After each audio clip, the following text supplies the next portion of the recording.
Hayley, thanks so much for being with us, and congrats on the new documentary.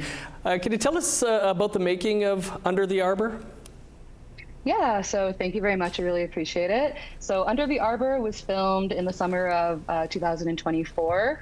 We filmed over the course of about 6 weeks. We ventured to 3 different powwows here in the Alberta Treaty 6 area. And yeah, it was just a really beautiful summer of powwow that we got to capture. Why did you want to make a film about the Powwow Trail? I mean, for me, I'm so blessed to be from Enoch Cree Nation and to be from Treaty 6, where, you know, it feels like powwow is really alive in this area. Where I grew up, anywhere in like a half an hour vicinity, you can go to a powwow pretty much every single weekend. So being a part of that and growing up in that sort of lifestyle myself, it was just really great to have the opportunity to be able to partner with the CBC and to be able to sort of tell this time-honored tradition that, you know, my people and so many others have been, you know, enduring and going through for generations. And it feels like a lot of people still in this day and age haven't been to a powwow yet. All right. Well, music is very important to any powwow. Can you tell us about the music in the documentary? Yeah, so we were super blessed to be able to partner with the very iconic and prolific Fawn Wood, along with her partner Dallas Wuskahut, who is the lead singer of the very celebrated and championship drum group Cree Confederation. So we partnered with them on the film. We were able to, you know, capture many of their live performances as well as use them as our musical composers on the film. So they were instrumental in being able to tell this story through both the visual language as well as the audio language. What are you hoping people take away from the film?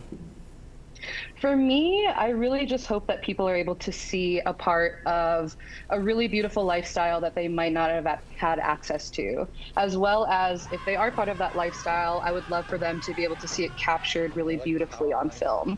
So for me, I would love for the main takeaway just for people to be able to really enjoy, celebrate, and appreciate the beauty that is powwow. And, you know, if you've never been to one yourself before, I hope that it, you know, it sparks a want to be able to come and join. What did you take away from shooting that summer and putting this all together? For me, you know, I was someone who, I wasn't necessarily super involved in the Powwow Trail growing up. I danced a little bit growing up, and I had a lot of family members who danced, and I had a lot of really prolific drummers in my life from a young age. So just being able to revisit that community, being able to reconnect with a lot of people who I knew when I was younger or who I watched when I was younger, whether it was drumming or singing, just being able to go back into that community, really sort of connect with my own roots in a sense, to be able to go back to something that is so integral to our people, especially here as a Nehiyaw person up in Treaty 6. Nice. It's going to premiere later this week. Can you tell us how people can watch? Yes, for sure. So it'll be available for streaming on CBC Gem starting this Friday, August 15th. It'll also be available for broadcast on your local CBC channels, I believe the 7 to 8 p.m. Just check your local listings on Saturday, August 16th as well. But starting this Friday, you can, like I said, view it on Gem and stream it as many times as you like. Another component I guess we should touch on quick is that you can view this in Cree. How important was that? It was huge. I mean, I think being able to tell a story that is so important to the Cree people, that is powwow, I think goes hand in hand with being able to tell it within the language. So we were so fortunate to be able to do a fully Cree dubbed version that's actually dubbed by Fawn Wood and Dallas Wuskahut.